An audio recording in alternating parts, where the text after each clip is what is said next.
When news of last night's plane crash broke, one was reminded of a similar crash in Washington in 1982 when an Air Florida jet crashed into the Potomac.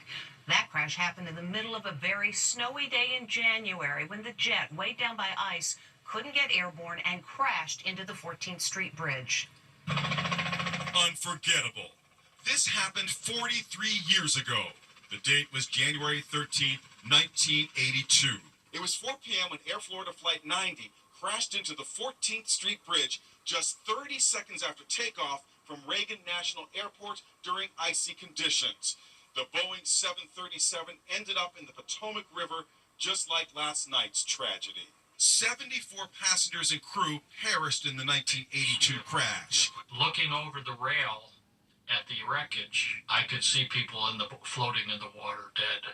Rick Armstrong was a photographer for DC station WUSA at the time and was one of the first journalists on the scene. Potomac River was frozen.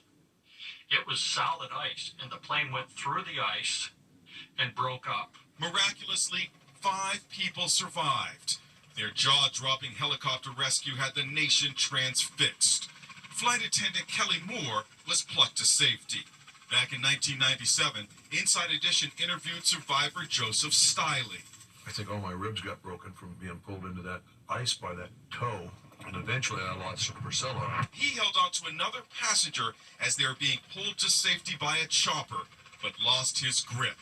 That's when this unforgettable moment occurred. A federal government worker named Lenny Skutnik dove into the freezing water to save Priscilla Tirado. It was a day of tragedy and heroism at the same time.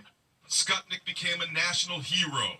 13 days later, he was honored by President Reagan at the State of the Union address. We saw the heroism of one of our young government employees, Lenny Skutnik, who, when he saw a woman lose her grip on the helicopter line, dived into the water and dragged her to safety.